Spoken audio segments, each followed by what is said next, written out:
عبده ورسوله الذي أرسله بالحق بشيرا ونذيرا وداعيا إلى الله بإذنه وسراجا منيرا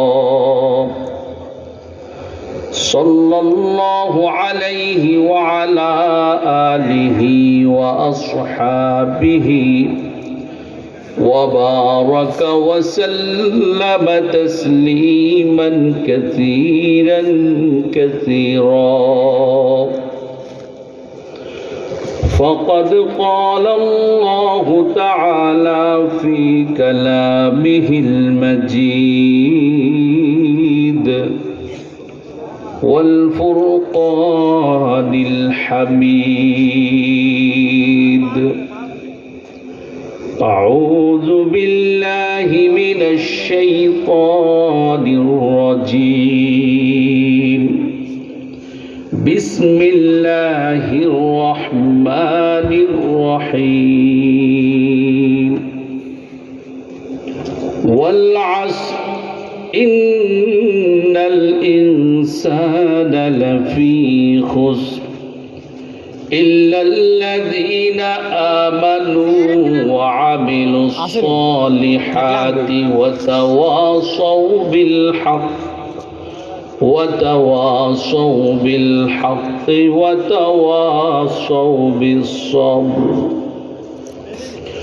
وقال النبي صلى الله عليه وسلم: أخلص دينك يكفيك العمل القليل.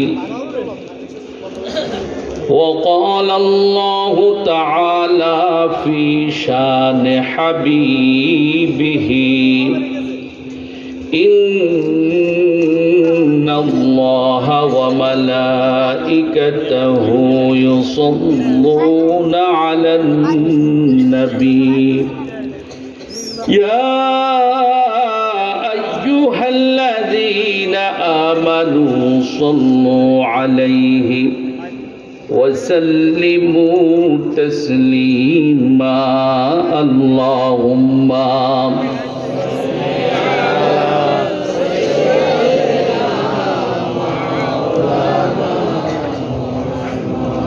وعلى آله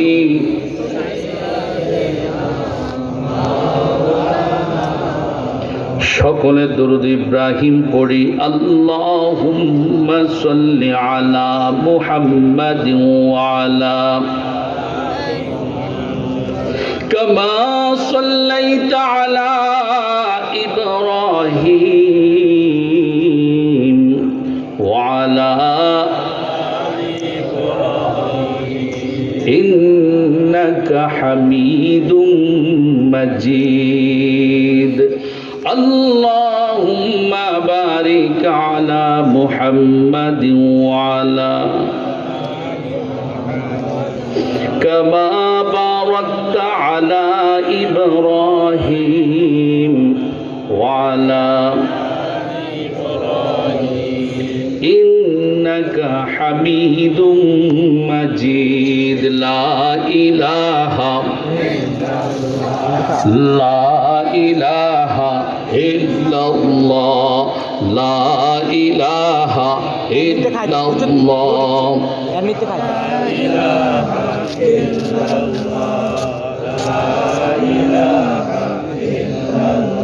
জোরে জোরে লা ইলাহা ইল্লাল্লাহ লা ইলাহা ইল্লাল্লাহ লা ইলাহা ইল্লাল্লাহ আল্লাহ আল্লাহ আল্লাহ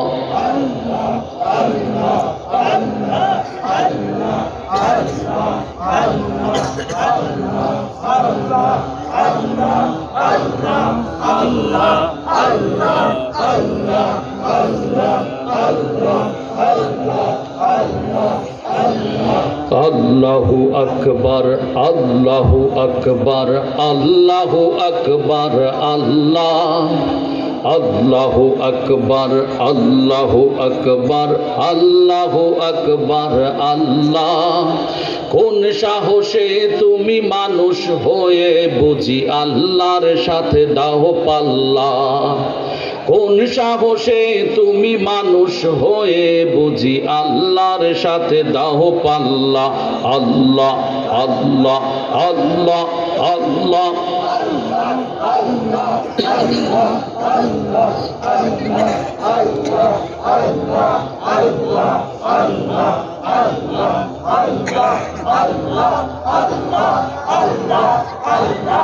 ওই দাহে শয়তান অজুবায়ু ছাড়িয়া কাফেরের দেহ জলে প্রাণ যাহায় উড়িয়া।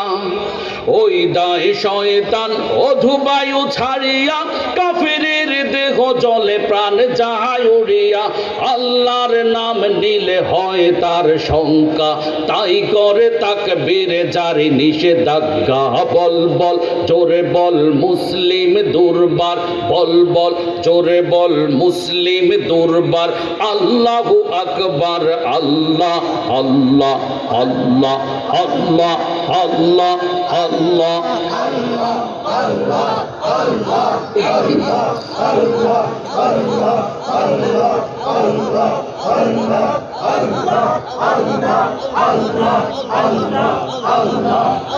যেই নামে বাছে মরে আদমের সন্তান, সেই নাম ছেড়ে দিতে বলে কোন শয়তান?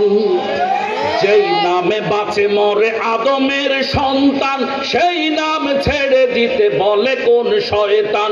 ইমামেরা তোরা কার ছাড় সবে হুঙ্কার, ইমামেরা তোরা কার ছাড় সবে হুঙ্কার।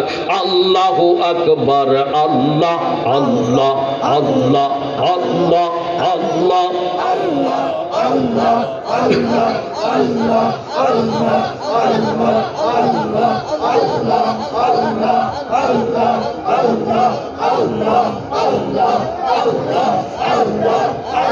যেই নাম গুঞ্জরে আজান ও নামাজে, দুই ঈদে জানাজাতে মুসলিম সমাজে। যেই নাম গুঞ্জরে আজান ও নামাজে, দুই ঈদে জানাজাতে মুসলিম সমাজে। তার নাম নেব না তো নেব কার আবার? আল্লাহু আকবার, আল্লাহ, আল্লাহ, আল্লাহ, আল্লাহ, আল্লাহ, আল্লাহ, আল্লাহ,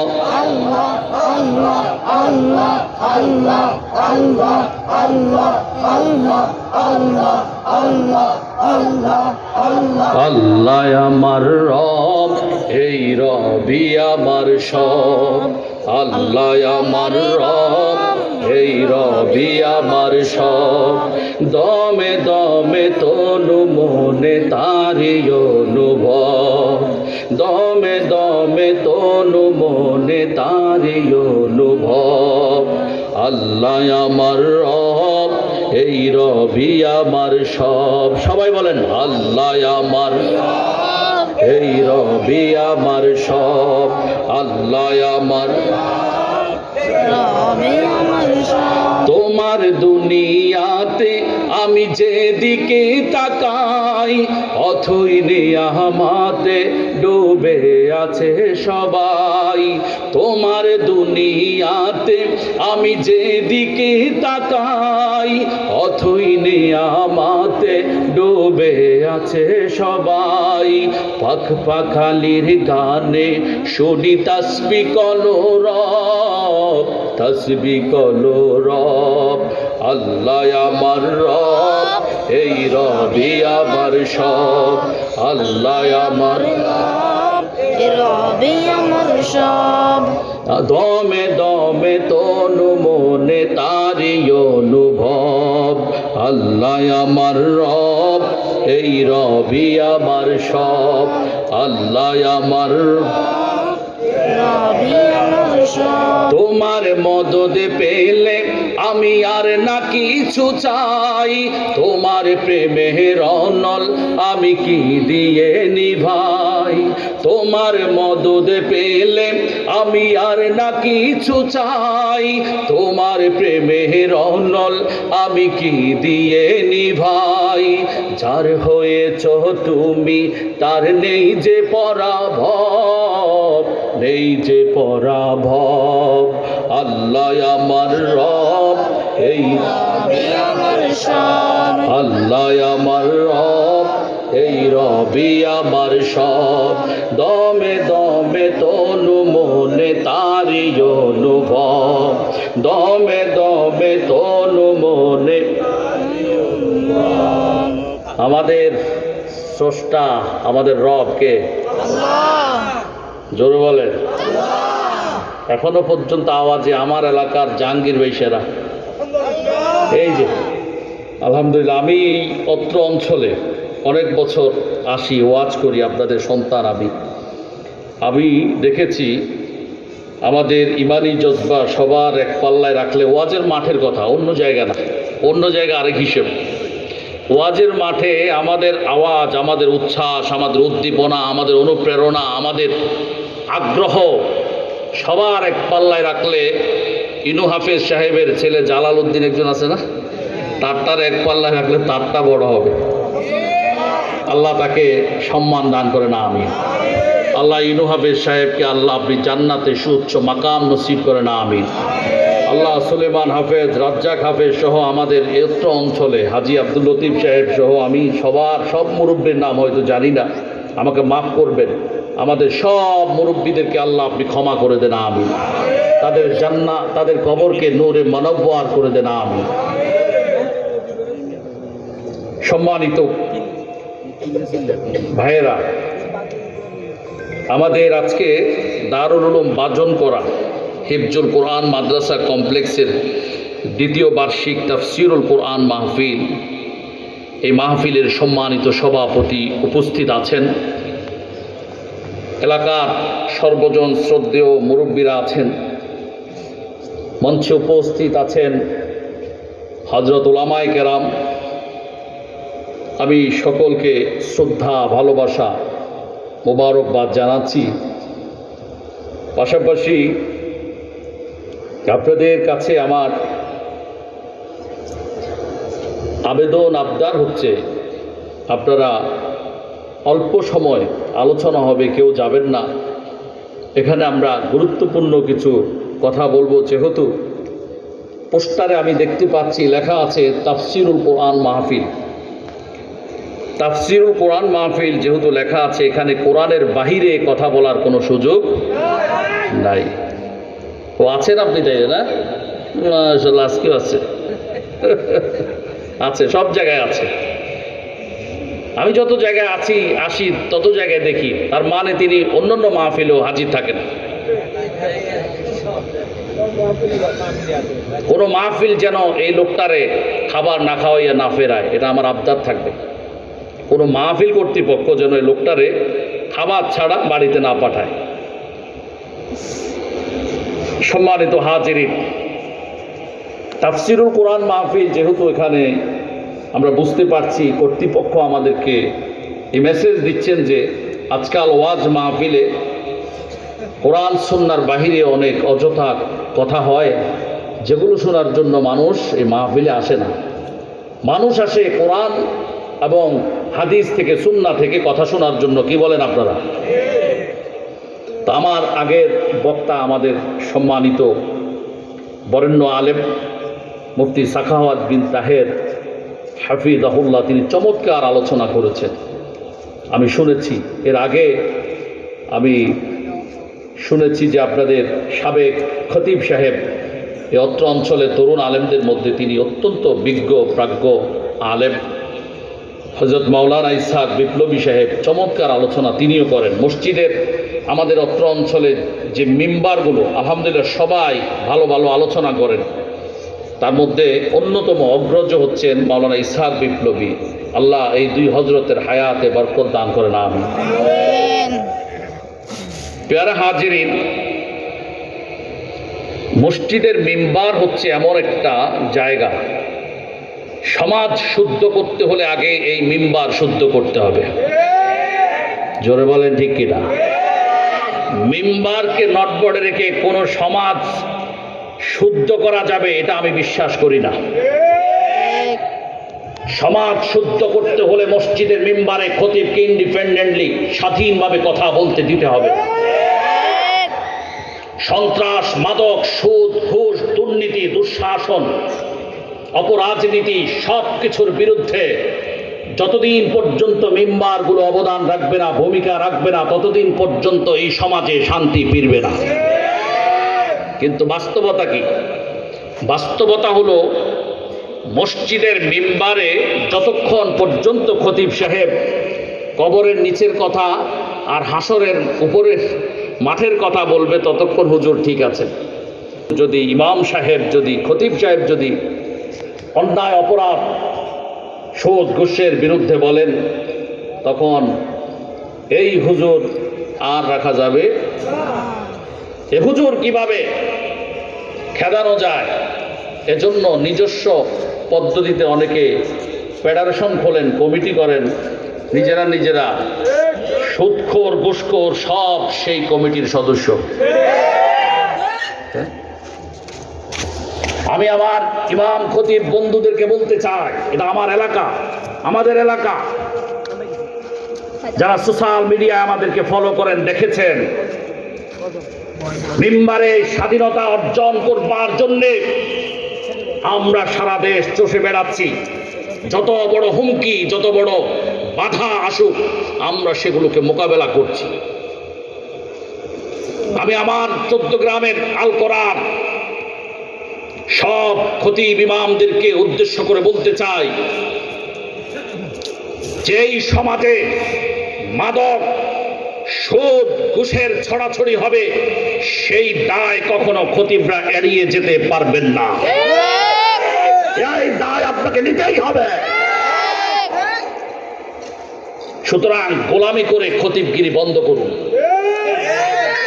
হয় খতিবগিরি করুন, না হলে রাস্তায় গিয়ে ভ্যান গাড়ি চালান। কেন আমাদের এলাকায় মাদক হবে? কেন সুদ, ঘুষে এই এলাকাগুলো নষ্ট হয়ে যাবে বলেন? শাহাবুদ্দিন ভাই এখানে বসা আছেন, আমার গণ্যমান্য মুরব্বীরা বসে আছেন। আমি যখন বিভিন্ন জায়গায়, বিভিন্ন দেশের বিভিন্ন অঞ্চলে যাই তখন আমার দেশকে অনেকে অনেকভাবে চিনে। এই আলকোরাকে অনেকে চিনে তাহের ভাইয়ের এলাকা। ডাক্তার সৈয়দ আবদুল্লাহ মোহাম্মদ তাহের অনেক বড় ব্যক্তির নাম। এখন স্বৈর শাসকের যুগ নাই, এখন তাহের ভাইয়ের নেতারা কিন্তু মাঠে ঘাটে রাস্তায় আছে না নাই? এখন কোনো মাদক আর চলতে পারবে না। যদি মাদক চলে শাহাবুদ্দিন ভাইদেরকে দায়বদ্ধতা নিতে হবে, ঠিক কিনা? খতিবদেরকে মনে রাখতে হবে, যদি টাকা ইনকাম করা যেত তাহলে আপনার জন্য পেশার অভাব নাই। মসজিদের মিম্বার, এই মিম্বারে হক কথা বলবেন।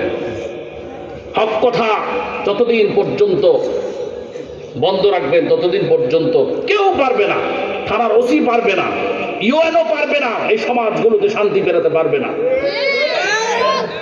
আল কোরআনের প্রতিনিধি আলেম সম্প্রদায়, যদি আল্লাহর আইন কায়েম করতে চাও এ দুনিয়ায়, তবে মসজিদের ওই মিম্বার নয় শুধুই সীমানা, গোটা দুনিয়া বানাতে হবে তোমার ঠিকানা। মিম্বার থেকে ময়দানে এগিয়ে যেতে হবে, সব বাতিলের চেয়ারগুলো দখলে আনতে হবে। বয়ানের শুরুতেই এই নসিহতগুলো করতেছি আলেমদেরকে। কাদেরকে? কাদেরকে?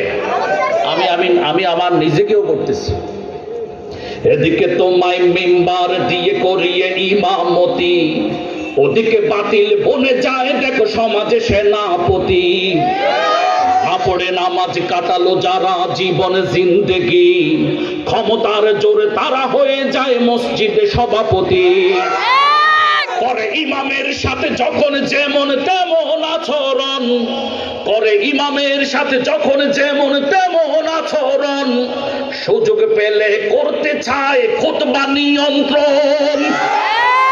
হক কাতারে বসতে হবে এ যেন তাদের ফ্যাশন, কখনো দাঁড়িয়ে মসজিদে দেয় রাজনৈতিক ভাষণ। আল্লাহর ঘরে আল্লাহর আইন কায়েম করতে হলে শুধু ইমামতি নয়, সভাপতিও তোমাকে হতেই হবে।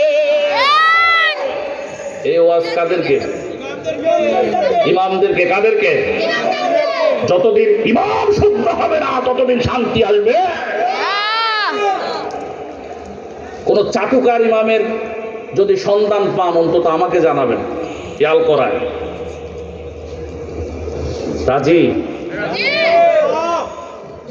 আমার কথা হচ্ছে আপনি বলতে হবে কোন সে বাপের বেটা আপনাকে গায়েল করবে, আমরা দেখতে চাই। শুধু খানকাতে বসে পাঞ্চি বিয়ে জপিলে তাসবি দানা, বন্ডপীর আছে না নাই? মনে রেখো ইসলাম এভাবে কায়েম হবে না, যদি অন্তরে তব জেগে না ওঠে জেহাদি তামান্না, তবে খানকাবাজির ভণ্ডামিতে রেহাই মিলবে না। লোক দেখানো ইবাদত নামে ভণ্ডামি সব ছাড়ো, রাজপথে নেমে খোদাদ্রোহীর কণ্ঠ চেপে ধরো। বীর ওমরের অনুসারী যদি পরিচয় দাও, তবে দেশ মানুষের প্রয়োজনে কাছে গিয়ে দাঁড়াও। আল কোরআনের সমাজ কায়েম করতে হলে তবে শুধু পীরগিরি নয়, নেতাগিরিও তোমাকে করতে হবে। যদি মাদ্রাসায় বসে পান, শুধু মাদ্রাসায় বসে শিক্ষকতায় দিন যদি হয় সারা, তবে মিডিয়া অফিস আদালত বলকে দিবে পাহারা। ইউনিয়ন থেকে সংসদ যদি ছেড়ে দাও চোরের হাতে, তবে চুরি ডাকাতি অনিয়ম সে তো চলতে থাকবে। কালোবাজারি খুনি লম্পট দেখিয়ে টাকার ভেলকি, কালোবাজারি খুনি লম্পট দেখিয়ে টাকার ভেলকি, ভোট চুরি করে বনে যায় দেখো চেয়ারম্যান এমপি। কাপুরুষতার খোলস ভেঙে সামনে কদম বাড়াও, নির্যাতিত জনগণের পাশে গিয়ে দাঁড়াও। বাংলাদেশে নবীর শাসন কায়েম করতে হলে শুধু শিক্ষক নয়, এমপিও তোমাকেই হতেই হবে। এই ওয়াজ কাদেরকে? আলেমদেরকে। কাদেরকে? নাকি আলেমদের দায়িত্ব শুধু নামাজ পড়াবে, মানুষের বাড়ির দাওয়াত খাবে, আর তাবিজ কবজ দিবে, হ্যাঁ, আর মাদ্রাসায় পড়াবে, শেষ, তার কাজ শেষ? এই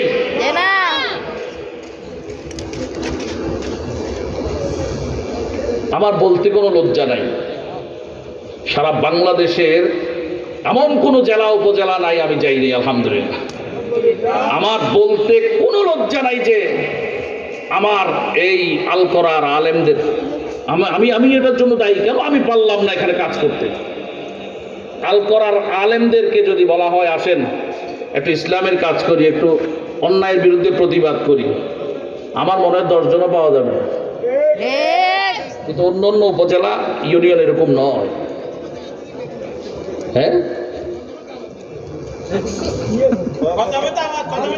ও জায়গা মতো হাত দিছে, জায়গা মতো হাত দিছে।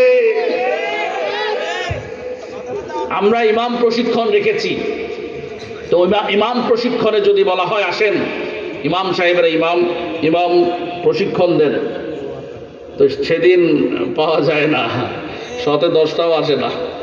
যদি বলতে পারি বাগার দূরদে দাঁড়িয়ে আছে, হ্যাঁ, গটি চালাচালি বন্ধ করেন। কালকে সকাল থেকে আমার বিরুদ্ধে লাগবেন, কিচ্ছু করার নেই, আমার সাথে তৌহিদি জনতা আছে, আমার সাথে আমার তৌহিদি জনতা আছে, এটা আমি আগে থেকেই জানি। এমনিতে আমি হিংসার শিকার।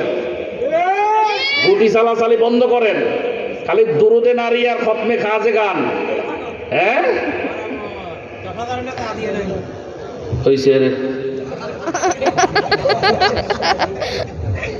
আল্লাহ আমাদেরকে হেফাজত করে না। আমি ও আজকে নরম হবে, গরম হবে না সরম হবে? করো। ঠিক আছে ইনশাআল্লাহ। সূরার নাম সূরা আসর। আমি আগেই বলেছি কোরআন হাদিস থেকে তাফসীর হবে অল্প সময়। সূরার নাম সূরা আসর। জোরে বলেন কি? কোরআনুল কারীমের এই সূরাটিতে আয়াতের সংখ্যা হলো 3টা। কয়টা? 3টা। 73টি হরফ রয়েছে এই সূরার ভিতরে। নবী সাইয়্যিদুল মুরসালিন ইরশাদ করেছেন, যে ব্যক্তি কোরআনুল কারীম থেকে একটি হরফ তেলাওয়াত করবে তার আমলনামায় 10টি নেকি লেখা হবে। সুতরাং এই সূরা যদি কেউ একবার তেলাওয়াত করে তার আমলনামার ভিতরে 730 নেকি লেখা হবে।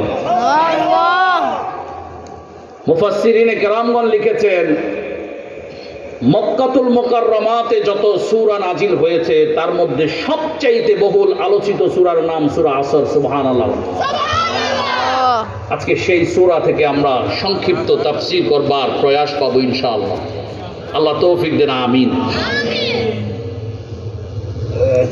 ইমাম শাফি রাহিমাহুল্লাহ বলেছেন, এই সূরাটি সংখ্যায় আধিক্যে ছোট হলেও লাউ তাদাবাররান নাস হাযিহি সূরাতা লাওয়াসিআতহুম। ইমাম শাফি বক্তব্যে বলেছেন যে এই সূরাটি যেই ব্যক্তি তার জীবনে সেটআপ করবে তার নাজাতের জন্য এটাই যথেষ্ট। সূরার নাম আসর। আল্লাহ রাব্বুল আলামিন এই সূরার শুরুতে সুস্পষ্টভাবে ঘোষণা করেছেন, ওয়াল আসর, সময়ের কসম, কালের কসম করে আমি ইরশাদ করছি, ইন্নাল ইনসানা লাফি খুসর। আল্লাহ বলেন, পৃথিবীর মাশরিক থেকে মাগরিব, উত্তর থেকে দক্ষিণ, পূর্ব থেকে পশ্চিম, পৃথিবীর যতগুলো মানুষের জন্ম হয়েছে, মানুষ এসেছে এই পৃথিবীতে, আল্লাহ রব্বুল আলামিন বলেছেন সবগুলো মানুষ ক্ষতির ভিতরে আছে। নাউজুবিল্লাহ। আল্লাহ রব্বুল আলামিনের এই বক্তব্য অনুযায়ী ইন্না মানে নিশ্চয়ই আল্লাহ তাগীদ করে বলেছেন, ইনসান লাফি খুসর, সব মানুষগুলো ক্ষতির ভেতরে যদি থাকে তাহলে আমরা বুঝতে পারি। খানায়ে কাবার ইমাম বলেন, সিয়াসিত্তার ইমাম বলেন, আলেম বলেন, শাইখুল হাদিস বলেন, আর যত পীর আউলিয়া বলেন, পৃথিবীর সবগুলো মানুষ হলো ক্ষতির ভিতরে রয়েছে, এটাই বোঝা যায়। কিন্তু 3 নম্বর আয়াতে আল্লাহ রাব্বুল আলামিন ঘোষণা করে বলেছেন, ইল্লাল্লাযীনা আমানু, কিন্তু ক্ষতির ভিতরে নাই তারা যারা ঈমান গ্রহণ করেছে। জোরে জোরে বলেন সুবহানাল্লাহ। কি গ্রহণ করেছে? তুমি এদিকে আসো, তুমি ওখান দিয়ে যেয়ে বসো। তুমি যেভাবে জোরে জোরে কও, তোমাকে ধন্যবাদ। ও কিন্তু জোরে আওয়াজ দেয়।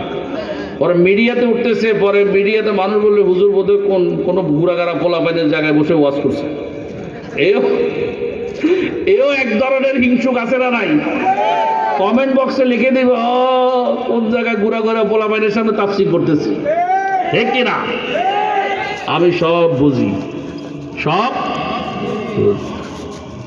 আমার বন্ধুগণ, আল্লাহ রাব্বুল আলামিন বলেন, ইন্নাল ইনসানা লাফি খুসর, পৃথিবীর সব মানুষ ক্ষতিগ্রস্ত, ইল্লাল্লাযীনা আমানু, যারা ঈমান গ্রহণ করেছে তারা কোনোদিন ক্ষতিগ্রস্ত হবে না। সুবহানাল্লাহ। এখন প্রশ্ন হলো, এই আয়াতের ভেতর আল্লাহ রাব্বুল আলামিন আমানু শব্দ উচ্চারণ করেছেন সত্য, কিন্তু ঈমানদারের সংজ্ঞা কিন্তু আল্লাহ বলে দেননি। সুতরাং যারা আহলে কোরআন আছে, বাংলাদেশে একটা সম্প্রদায় আছে যারা শুধু কোরআন মানে, হাদিস মানে না। যারা কোরআন এবং হাদিস দুটাই মানে, তাদের নাম হচ্ছে আহলুস সুন্নাহ ওয়াল জামাত। আমরা হচ্ছি আহলুস সুন্নাহ ওয়াল জামাতের মানুষ। আমরা মুসলমান হিসেবে আহলুস সুন্নাহ ওয়াল জামাতকে বিশ্বাস করি। কিন্তু বাংলাদেশে এমন একটা সম্প্রদায়ের জন্ম হয়েছে, পৃথিবীর বহু দেশে এই সম্প্রদায় আছে যারা শুধু বলে কোরআন মানলেই চলবে, নবীর সিরাত মানতে হবে না, নাউজুবিল্লাহ বলেন। নবীর হাদিস মানতে হবে না, নাউজুবিল্লাহ বলেন। এই আহলে কোরআন যারা বলো কোরআন মানলেই শুধু যথেষ্ট, আল্লাহর নবীর হাদিস মানতে হবে না, তাদের কাছে আমি প্রশ্ন করতে চাই, আল্লাহ রব্বুল আলামিন সূরা আসরের সুস্পষ্ট ঘোষণা করেছেন, ইল্লাল্লাযীনা আমানু, যারা ঈমান গ্রহণ করবে তারা ক্ষতিগ্রস্ত হবে না। কিন্তু আমাকে দেখিয়ে দিতে হবে এই সূরার কোন জায়গায় আল্লাহ ঈমানদারের সংজ্ঞা বর্ণনা করেছেন, আমরা খুঁজে পাই না। এজন্য কোরআন বুঝতে হলে প্রথমেই হাদিস বুঝতে হবে, বিশ্বনবীর বক্তব্যগুলো বুঝতে হবে। সূরা নজমের 3 নম্বর আয়াতে আল্লাহ রব্বুল আলামিন ঘোষণা করেছেন, ওয়া মা ইয়ানতিকু আনিল হাওয়া ইন হুয়া ইল্লা ওয়াহয়ুহা। হে মানুষেরা, আমার নবী যে কথাগুলো বলে সেগুলো আদতে তার কথা নয়, বরং আমার নবী ইসলামী শরীয়ত সম্পর্কে যে বক্তব্যগুলো দেয় এগুলো আমি আল্লাহ আমার নবীর উপরে ওহী নাজিল করেছি। বিশ্বনবী ঈমানের সংজ্ঞা দিয়েছেন, এভাবে বলেছেন, ঈমানের সংজ্ঞা হচ্ছে 7টি। কয়টি? 7টি। 1 নম্বর আমানতু বিল্লাহ। আল্লাহর নবী বলেছেন ঈমানদার হতে হলে আল্লাহর উপর বিশ্বাস স্থাপন করতে হবে। ওয়া মালাইকাতিহি, নবী বলেছেন 2 নম্বরে ঈমানদারের সংজ্ঞা হবে আল্লাহর ফেরেশতাদের অস্তিত্বকে স্বীকার করতে হবে। ওয়া কুতুবিহি, যুগে যুগে যেই কিতাবসমূহ জমিনে এসেছে সেই কিতাবগুলোর মেসেজগুলো, বার্তাগুলোকে স্বীকার করতে হবে, মেনে নিতে হবে। ও আর রসুলিহি, যত রসুল এই জমিনের ভিতরে এসেছে আল্লাহর শরীয়ত নিয়ে সেই রসুলদেরকে মানতে হবে। ওয়াল ইয়াউমিল আখির, 5 নম্বরে আল্লাহর নবী বলেছেন কিয়ামত দিবসকে বিশ্বাস করতে হবে।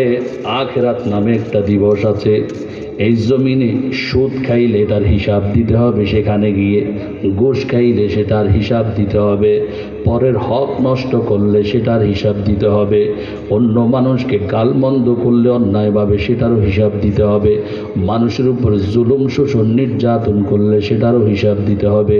এই জমিনের যত কিছু খারাপ ভালো মন্দ যতই কিছু করি তার জন্য একদিন আখিরাত দিবস, আদালত দিবস আছে, সেই দিবসে আমাকে আপনাকে দাঁড়াতে হবে। আল্লাহর নবী বলেছেন ওয়াল কদরি খাইরিহি ওয়া শাররিহি মিনাল্লাহি তাআলা। 6 নম্বরে এই তকদীরকে বিশ্বাস করতে হবে। হে যুবক, ব্যবসায় লাভ করেছো, এটা তকদীরে লিখন ছিল। আবার ব্যবসায় যখন তুমি লস দিয়েছ, হতাশ হওয়ার কোনো কারণ নাই, মেনে নিতে হবে যে আল্লাহ আমাকে মায়ের পেটে জন্ম দিয়েছেন, মায়ের পেট থেকে ভূমিষ্ঠ হয়েছি, খালি হাতে কিছুই ছিল না, আজকে লক্ষ লক্ষ টাকা কামিয়েছি, বাড়ি হয়েছে, গাড়ি হয়েছে, সুন্দরী নারী হয়েছে, এই সম্পদ, অঢেল সম্পদ, এগুলো আমাকে মাত্র 20 বছর 10 বছর 30-40 বছরের ভিতরেই দিয়েছেন কে? আল্লাহ দিয়েছেন। হঠাৎ একটা ঝড় তুফান আসতে পারে, যেই ঝড় তুফানে ব্যবসা ধ্বংস হয়ে যাবে, ওই অকালে সন্তানটা মারা যাবে, বিপদ চলে আসবে। এমন বিপদ, যেই বিপদ সচরাচর আর কারো দেখা যায় না। মেনে নিতে হবে আমার এই কপালে তকদিরের ভিতরে এটা লিখে দিয়েছেন কে?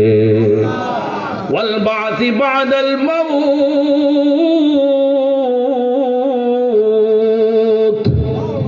আল্লাহর নবী বলেছেন, হে উম্মত, এই জীবন নয়, আরো একটা জীবনের জন্য পুনরুজ্জীবিত করবেন তিনি কে?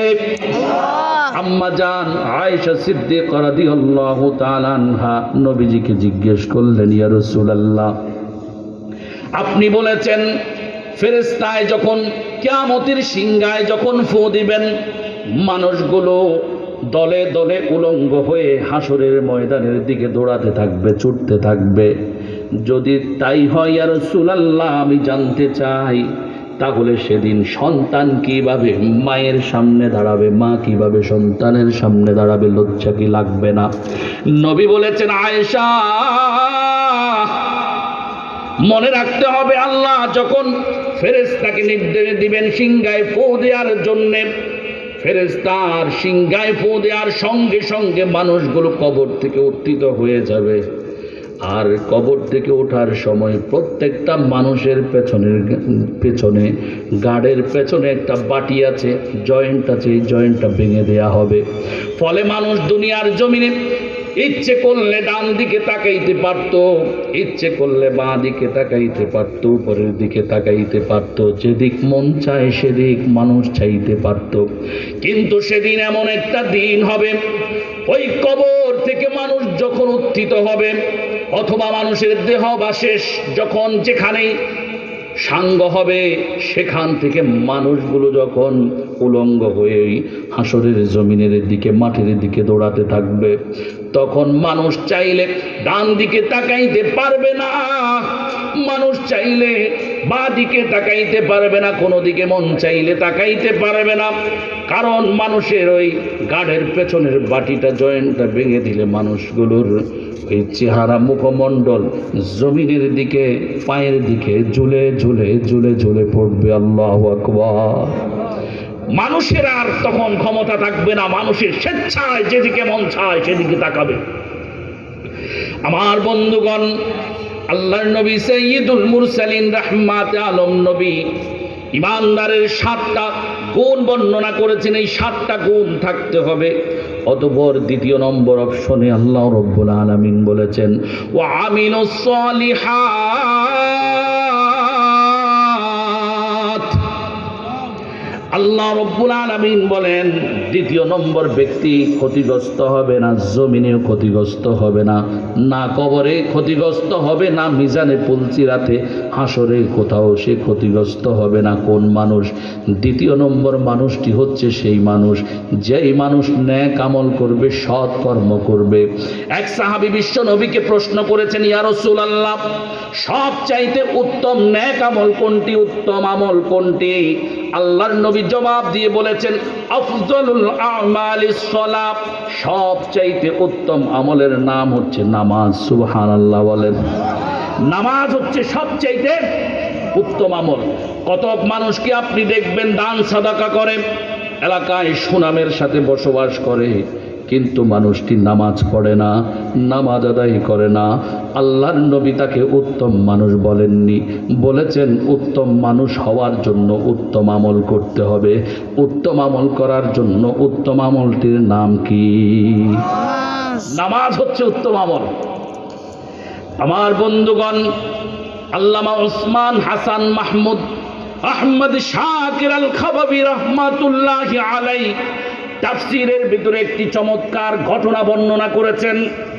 তিনি লিখেছেন, আল্লাহ রব্বুল আলামিন হযরত জিবরাইল আমিন আলাইহিস সালামকে সৃষ্টি করেছেন। করার পর জিবরাইল আমিনকে বড় বড় 600 পাখা দান করেছেন।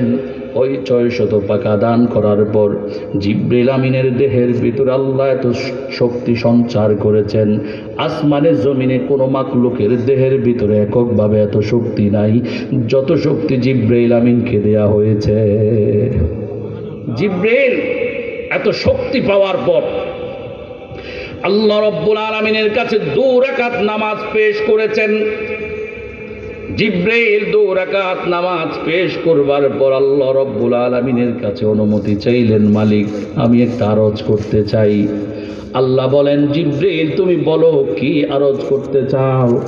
জিবরাইল বলে, আমি জিবরাইল আপনার দরবারে যে 2 রাকাত নামাজ পেশ করেছি, নিশ্চয়ই আপনি আমার এই 2 রাকাত নামাজকে সমস্ত মাখলুকাতের নামাজের চাইতে শ্রেষ্ঠত্ব দান করবেন। আল্লাহ রাব্বুল আলামিন বলেন, জিবরাইল তুমি 2 রাকাত নামাজ পেশ করেছো, কিন্তু আমার ইজ্জতের কসম আমি তোমাকে এই নামাজকে আমি শ্রেষ্ঠত্বের মর্যাদা দিতে পারবো না। কারণ আখিরি জামানার ভেতরে আমার একজন পয়গম্বরের আবির্ভাব হবে। ওই আখিরি জামানার নবীর কোন গুনাহগার উম্মত যদি এই জমিনের ভেতরে মস্তকটা ঠেকাইয়া, মাথাটারে ঠেকাইয়া যদি আমি রবের দরবারে 2 রাকাত নামাজ আদায় করে, তাহলে জিবরিল তুমি মনে রাখবা আমার ওই আখিরি জামানার নবীর গুনাহগার উম্মতের 2 রাকাত নামাজকে আমি শ্রেষ্ঠত্বের মর্যাদা দান করব। মদিনার পথের ধুলি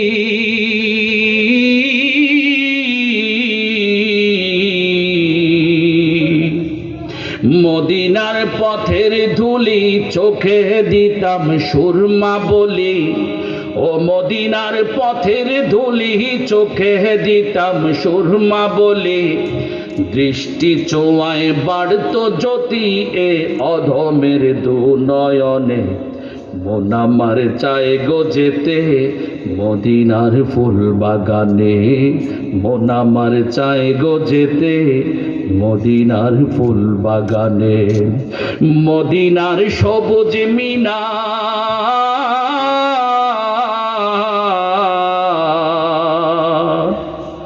ও মদিনার সবুজ মিনার দেখতে বড় স্বপ্ন আমার। কার কার স্বপ্ন আছে? আল্লাহ সবগুলো হাত আপনি কবুল করেন, সবগুলো হাত কবুল করেন। মদিনার সবুজ মিনার দেখতে বড় স্বপ্ন আমার, দরুদ সালাম জানাতাম প্রিয় নবীর পাক চরণে, মন আমার চায় গো যেতে মদিনার ফুল বাগানে, মন আমার চায় গো যেতে মদিনার ফুল বাগানে। ভাজন করার মানুষ, আমার প্রিয় এলাকার মানুষ, আমি তখন কামরাঙ্গীর চর চাঁদ মসজিদের খতিব। আমার সেক্রেটারি সাহেবের নাম হলো শহীদুল্লাহ সাহেব। তিনি ওই চকবাজার শাহী জামে মসজিদের সামনে পাইকারি কসমেটিক্সের দোকান করেন, বড় ব্যবসা। তিনি আমাকে একটা ঘটনা শোনালেন, বললেন হুজুর আপনার আলোচনা শুনে আজকে আমার একটা কথা মনে পড়ে গেছে। জুমার পরে তিনি আমাকে বললেন, তিনি বললেন চকবাজার শাহী জামে মসজিদের সামনে একজন ল্যাংড়া ভিক্ষুক, ল্যাংড়া, যার পাগুলো অকেজো, পায়ে হাঁটতে পারে না, এমন একজন ল্যাংড়া ভিক্ষুক ওই চকবাজার শাহী জামে মসজিদের গেটে বসে বসে ভিক্ষা করে। একজন মানুষ তাকে জিজ্ঞেস করলেন, ভিক্ষুক ভাই এত টাকা পাও, জুমার দিন তুমি হাজার হাজার টাকা পাও দেখতাছি, এত টাকাগুলো কি করবা? কি তোমার উদ্দেশ্য? তোমার তো হাত নাই, তোমার তো পা নাই। ভিক্ষুক কাঁদতে কাঁদতে বলে, ভাই আমার মনের বড় তামান্না, মনের বড় আশা, আমি আমার প্রিয় নবীজি রওজা মোবারকটা একটু দেখতে যাব। সঙ্গে সঙ্গে ওই মানুষটির হৃদয় বিগলিত হয়ে যায়। ওই মানুষটি জিজ্ঞেস করে, ভিক্ষুক ভাই তোমার কি পাসপোর্ট আছে? দি ভিক্ষুক বলে, আমার পাসপোর্ট নাই। আল্লাহ রব্বুল আলামিন ওই ব্যক্তির অন্তরের ভিতরে রহমত নাজিল করে দিলেন। তিনি ভিক্ষুকের পাসপোর্টটা তাড়াতাড়ি রেডি করলেন, নিজের সাথে নিজের জিম্মাদারিতে নিয়ে ওই আল্লাহর নবীর রওজা মোবারক দেখাইয়া নিয়ে আসলে। সুতরাং বোঝা গেল ওই মদিনা এমন মদিনা, যেই মদিনাতে শুধু টাকা থাকলেই যাওয়া যাবে না। মক্কাতুল মুকাররমার তাওয়াফ শুধু টাকা থাকলেই করা যাবে না, বরং আল্লাহ রব্বুল আলামিনের পক্ষ থেকে মঞ্জুর হতে হবে। আপনার আমার ডান পাশে, বাঁ পাশে, সামনে পেছনে, সমাজের ভেতরে আমাদের দেখবেন এমন কত মানুষ আছে লন্ডন আমেরিকায় ঘুরে এসেছে, কিন্তু মক্কা মদিনায় যাওয়ার সুযোগ হয় না। দার্জিলিং যায়, সিঙ্গাপুর আমেরিকাতে যায়, অস্ট্রেলিয়া যায়, এমন বহু মানুষ আছে বছরে বছরে ট্যুর দেয়, মালদ্বীপ যায়, নেপাল যায়, কিন্তু আমার নবীর রওজা মোবারকে যাওয়ার তার নসিব হয় না। এজন্য বেশি বেশি আল্লাহ রব্বুল আলামিনের কাছে দোয়া করতে হবে, মালিক গো তুমি আমারে মক্কা মদিনা না দেখাইয়া মৃত্যু দিও না, বলে না আমি। আবার পাশাপাশি একটা কথা বলি, এমন সমাজের ভেতরে এমন কত হাজী সাহেবের আবির্ভাব হয়েছে। হাজী সাহেবের চাচা ওষুধ খাইতে পায় না, হাজী সাহেবের বোনটা ডাক্তার দেখাইতে পারে না।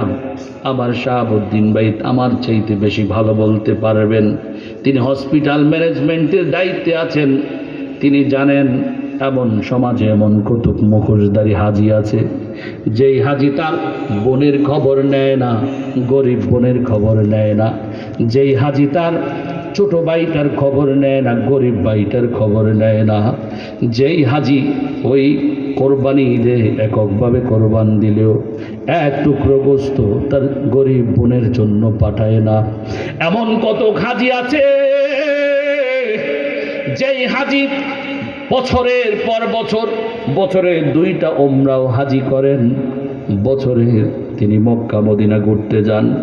কিন্তু তারে যদি জিজ্ঞেস করা হয় 6 মাস 1 বছরে বোনটার খবর নিছনি, হাজীর মুখ দিয়ে কথা বের হবে না। আছে না নাই? আছে না নাই? আমার আফসোস হয়। আমার কথা হচ্ছে মক্কা মদিনায় আপনি যান, যাবেন, কিন্তু এমন কেন যে আপনার আপন মায়ের পেটের বোনটা অসুস্থ, গরিব, ডাক্তার দেখাইতে 1,000 টাকা লাগে, আরো পরীক্ষা নিরীক্ষা সব কিছু মিলে 5,000 টাকা হলে অন্তত সুস্থ হয়ে বাঁচতে পারে, বেচারি গরিব। আর আপনি কোটিপতি হাজী সাহেব, আপনি বারবার হজ কেন করবেন? আমি আপনার কাছে জানতে চাই। বোনের খোঁজ খবর নেয়া আপনার উপর ফরজ আইন, ঠিক কিনা? এত দুঃখ রাখবো কোথায়, রাখার জায়গা নাই। আমাদেরই কপালেতে শান্তি বুঝি নাই। সমাজেতে অসঙ্গতি বলবো কত আর, গায়ের জোরে বিচার পতির ঘুষেরই কারবার।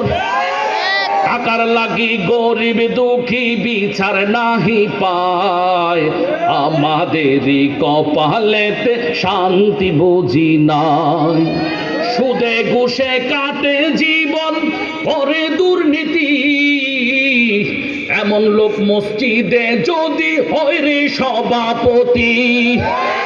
সুদের কথা কইলেও ইমামের চাকরিটা নাই, আমাদেরই কপালেতে শান্তি বুঝি নাই। সত্য না মিথ্যা? আমি একবার ঈদে বাড়িতে আসছিলাম আমাদের এই গ্রাম, তো আমার কাছে একজন একটা স্লিপ দিছে, মানে এটা কাগজ। এগুলো আবার আমার গ্রামে বলা যাবে না, 22 তারিখে ওখানে ওয়াচ করবো, বলতে পারবো না। কারণ এখানে বললে আমার ঝামেলা আছে। কি আছে? ঝামেলা আছে। তো দিছে, তো সেখানে আমি গুনছি, সিরিয়াল আছে 48 জন। কয়জন? এরা সবাই ইমামের বিরুদ্ধে। কার বিরুদ্ধে? 48 জন। তা আমি দেখলাম নামগুলা কিন্তু সবগুলো মার্কা মারা। তা আমি চিন্তা করে 48 জন এলিট শ্রেণীর লোক যদি হুজুরের বিরুদ্ধে, হুজুর বিদায় করতে পারে না কেন? কারণ করতে পারেন না পারার কারণ হলো তাদের ঈমান দুর্বল। কি দুর্বল? ঈমান দুর্বল। কারণ নিজেরা অপরাধ করে। তো তা আমি দেখলাম এখানে গুনে গুনে 7 জন আছে সুদখোর। আমি খবর লইছি আর কি, আমি খবর লই দেখছি কয়জন সুদখোর। এমনি আমার গ্রামে থাকলে আপনাদের গ্রামে কোনো একজনও সুদখোর নাই? হ্যাঁ, আপনাদের গ্রামে সব আব্দুল কাদের জিলানী। হ্যাঁ, আছে না? হায় হায়, সুদ খাওয়ারও সিস্টেম বুঝে ফেলেছে। ইন্টারেস্ট, মুনাফা। হ্যাঁ, হায় হায়। নামাজ পড়ছে, ভালো কথা। এক মুসল্লি যার হাঁটি, এক মানুষ হাঁটি যার মসজিদের সামনে, নামাজ কোনো মতে নামাজ শেষ করে খাবো। আরে তোরা যে 3 দিন তো আইয়ের হিলে তো আর 10 টিয়া কত মাসের টিয়া দিয়ে নেই বলে কিনলে তো আর কত মাসের টিয়া আল্লাহ। 5 ওয়াক্ত নামাজ পড়ে কপালে তার দাগ, মক্কাতে যাই নামে রাগে লাগাইছে আলহাজ। সবাই না, কুচকুচ, হ্যাঁ মানে কিছু কিছু, সবাই না। আমাকে মাফ করবেন, আপনার 2টি পা আমার 2টি হাত। আমি কিন্তু সবাইকে বলছি না, যারা আমার এই কথাগুলো থেকে মুক্ত, আল্লাহ তাদেরকে সম্মান দেন, আমিন। আল্লাহ তাদের হায়াতের ছায়াকে আমাদের উপর আরো সুদীর্ঘ করে দেন, আমিন। 5 ওয়াক্ত নামাজ পড়ে কপালে তার দাগ, মক্কাতে যাই নামে রাগ লাগাইছে আলহাজ বাইগো। সাদো কানে বসে হাজি টেলিভিশন চায়, হিন্দি গানের তালে তালে পা 2টি নসো। সব খাইলে লগলের দোষ, কার দোষ? হায় হায় রে, কমুকের হোলা এনে, তমুকের হোলা এনে, হমুকের হোলা এনে, হেবেডার হোলা আল্লাহর ওলি। হ্যাঁ কইতাম নি এক ঘটনা। এই ফলাফল আমার যেন গাড়ির গ্লাস ঠিক থাকে আমার। হ্যাঁ সোনাগাজী কোথায় গেছি, ওয়াজ করতাম। এক মুরব্বী আইসে, কয় হুজুর আজ প্রধান বক্তা আপনি নিয়ে। আমি বললাম জি। তুই কয় একটু হরে তো আপনিও ওয়াজ করবেন। আমি জি। কত হইলে আপনার কাছে কথা একদিন কইতার নি। তা আমি কল দুঃখের কথা আরে হুজুর, হ্যান্ড প্যান্ডেলের ফাঁসে ও লাগিয়ে গুড়ের এতে জ্বালা যন্ত্রণায় আমরা ইগে মুরব্বীও শান্তিতে নেই, গ্রামে এক মুরব্বীও শান্তি। তা আমি কইছি, তা আমি কি করতাম? কারণে যদি ডাক দোয়াই দিতেন হলাইয়ে মনে ভালো হয়ে যেত। আচ্ছা ঠিক আছে, ডাকিয়ে আনেন। ডাকিয়ে আনছি। আমি তার চেহারার দিকে তাকাইয়ে টাসকি খাইলাম। কি খাইলাম? অবাক হইলাম, আশ্চর্য হইলাম। আমি চিন্তা করলাম, জীবনে মেসি কাটিংও দেখলাম, নেইমার কাটিংও দেখলাম, সালমান শাহরুখ কাটিংও আল্লাহ দেখাইছে, মাগার এতের এই কাটিং তো কোনোদিন না দেখলাম। আমি তো কিরে তুমি এটা কি কাটিং দিলা? এত সুরে লাইন দিয়েছি মাথায় না। আবার জিগে এলাম, আবার জিগে এলাম, কথা বলো। আস্তে করে উঠি, কয়েকদিন মাথাটা তুলি, কয় হুজুর এটা ওয়ালটন কাটিং। কোন কাটিং? নাম শুনছেন নি কোনোদিন? আহা, ওয়ালটন কাটিংও বাইরে দিচ্ছে, লিখছে। আহা বলেন, আহা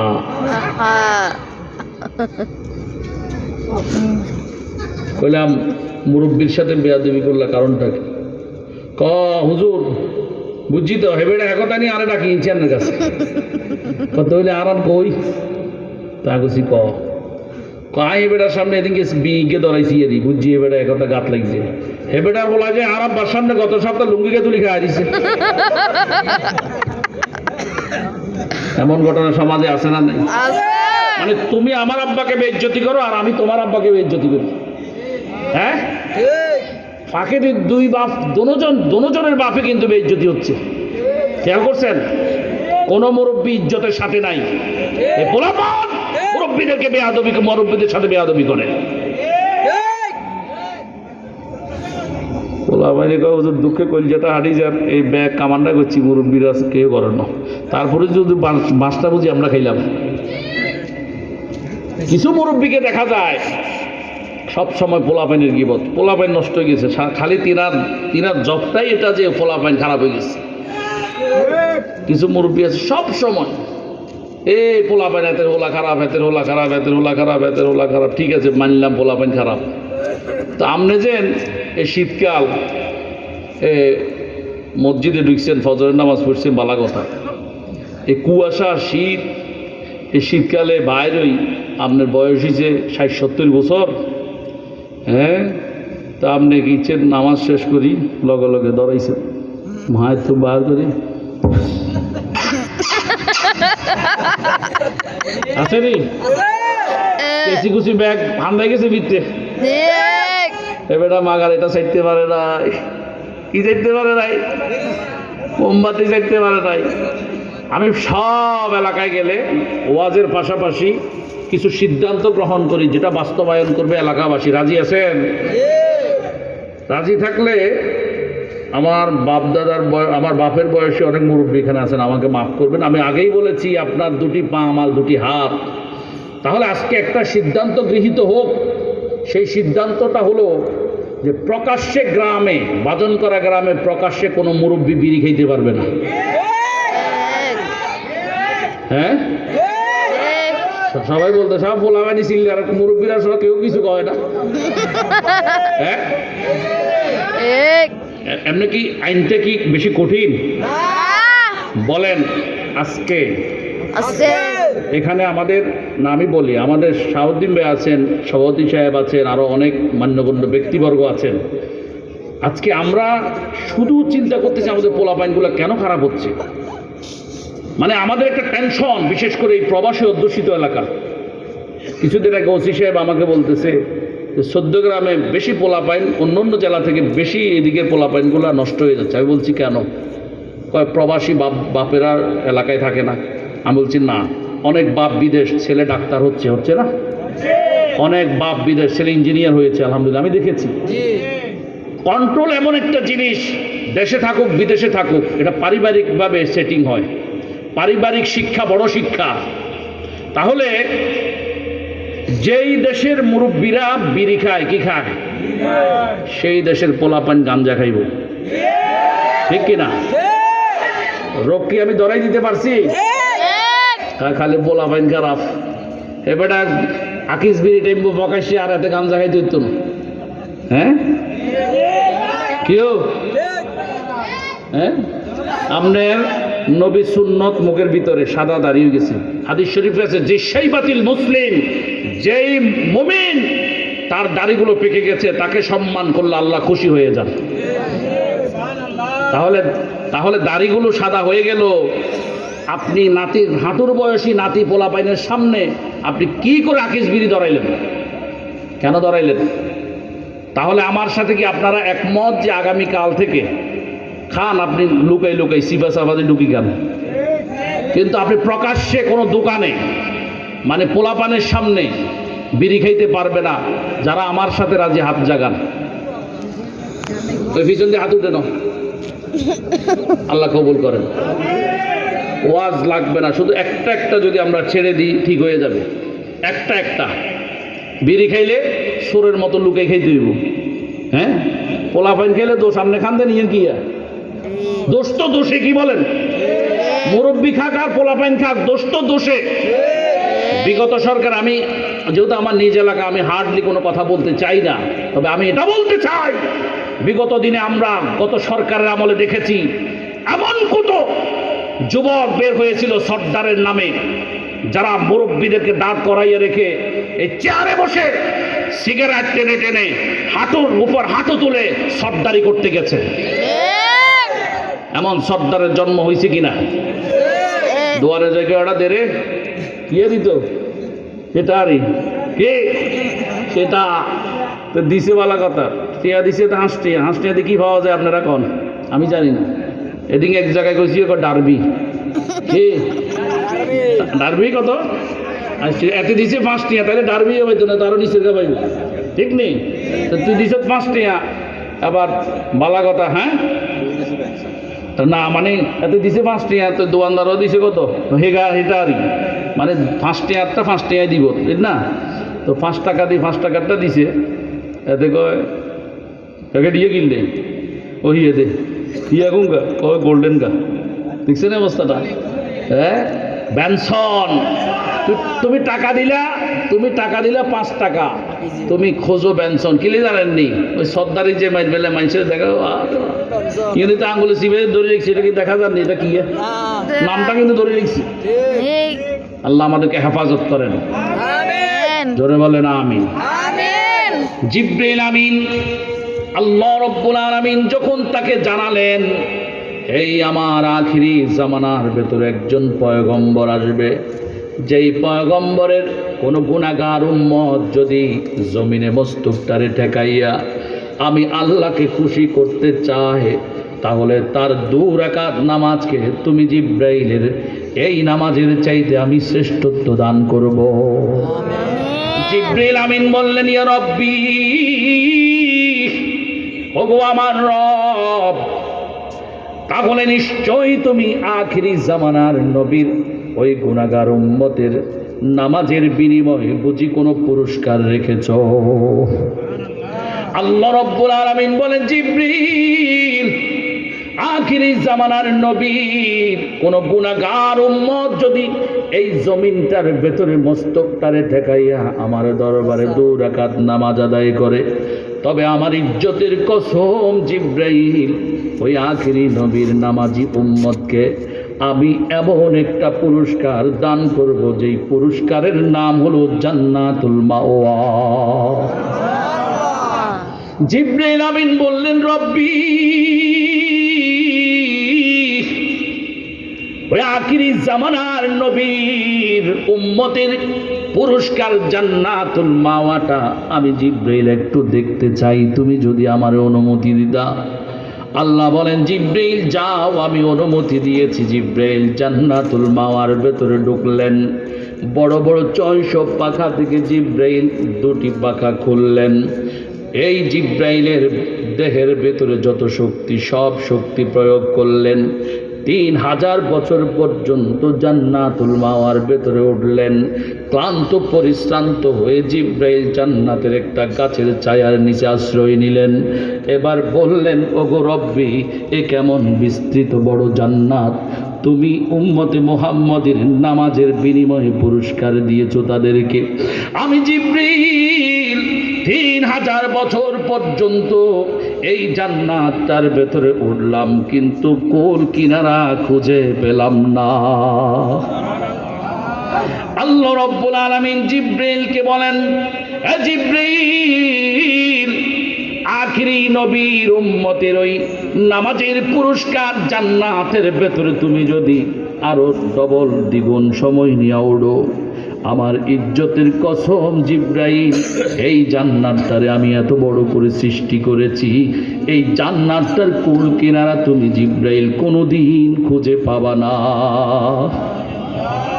আল্লাহ রাব্বুল আলামিন জান্নাতের নাজ নিয়ামত সম্পর্কে ঘোষণা করে বলেছেন হাদিসে কুদসির ভিতরে, আ'আদাতু লিইবাদিয়াস সালিহিন।